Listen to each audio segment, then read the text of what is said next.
So as you scroll through here, you'll see there are several different ways to access the articles. One of the most prominent is going to be a link that says PDF full text.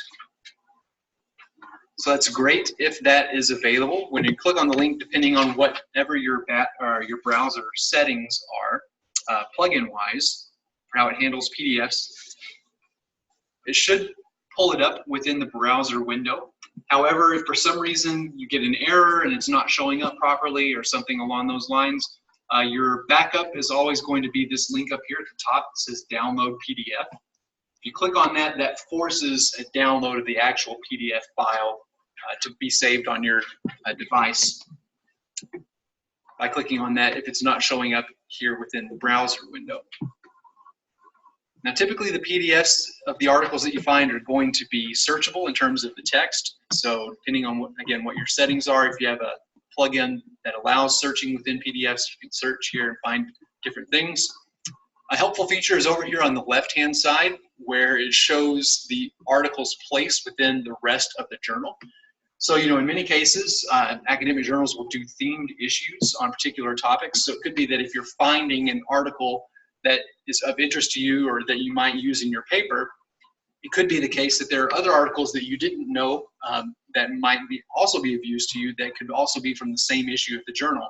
So over here on the left-hand side, you'll see each one of those is linked, and if I were to click on that, it would take me to that next article. If I were to click on the previous article, it'd be the exact same thing as the previous article in that particular issue of the journal. So that's a helpful feature as well in terms of finding other articles that might be related to the one that you currently have before you in the browser window.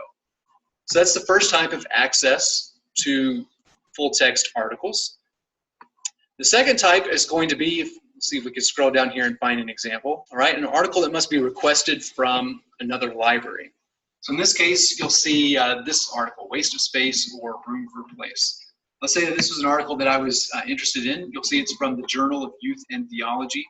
And so this would be a journal that our library does not subscribe to, which is why this link is appearing here that says request this article from another library, ILL. ILL stands for Interlibrary Loan.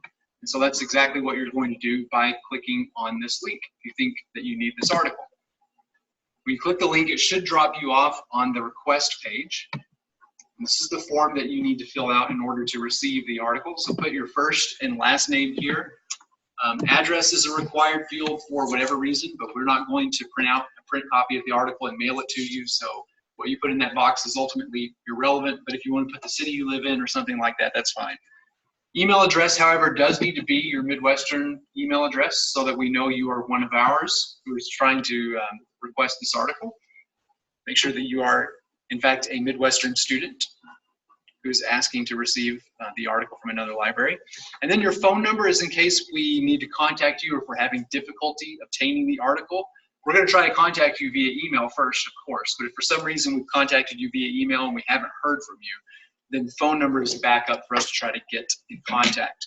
One of the main reasons that we might try to contact you is that there are some instances in which the lending libraries of articles will charge a fee to the borrowing library in order to receive the article.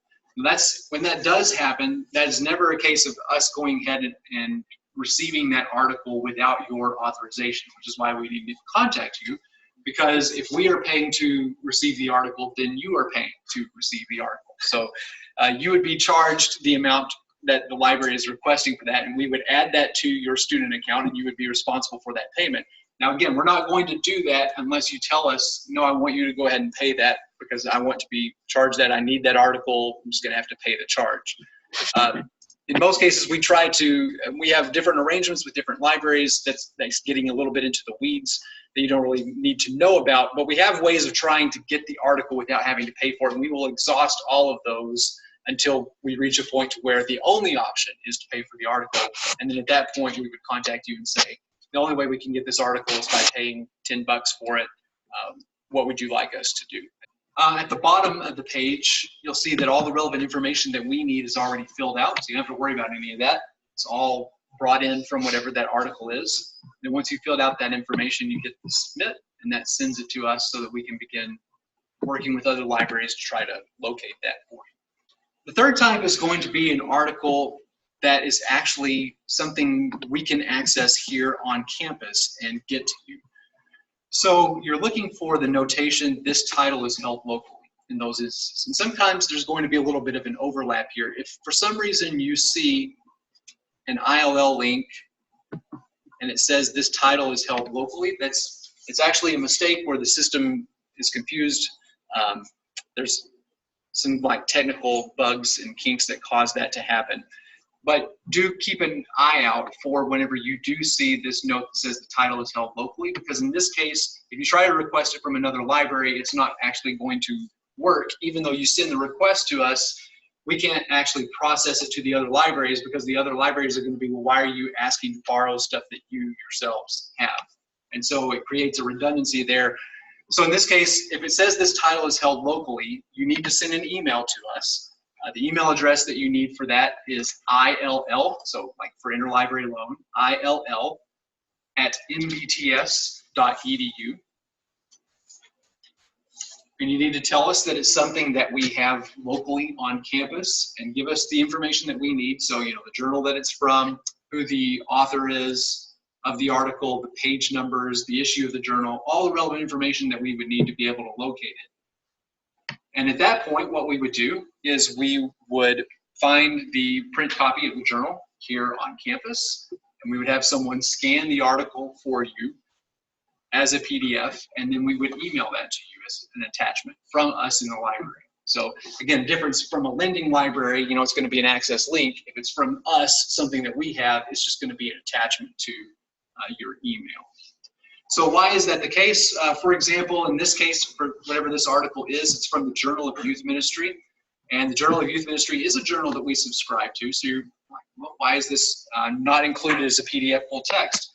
That is because of journal publishers placing embargoes on their articles appearing in the databases that they've signed these agreements with. Because if you're a journal publisher, you don't want to make PDF full text articles available of your most recent issues, because otherwise, why would anybody subscribe to your journal, right? So in most cases, they embargo them.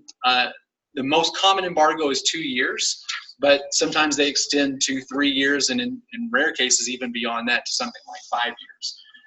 In this case, the Journal of Youth Ministry, this is from the spring 2019 issue, so it's still under the embargo, and that's why PDF full text is not available there. But because we subscribe to it, we, of course, can scan that article for you and send that to you via email.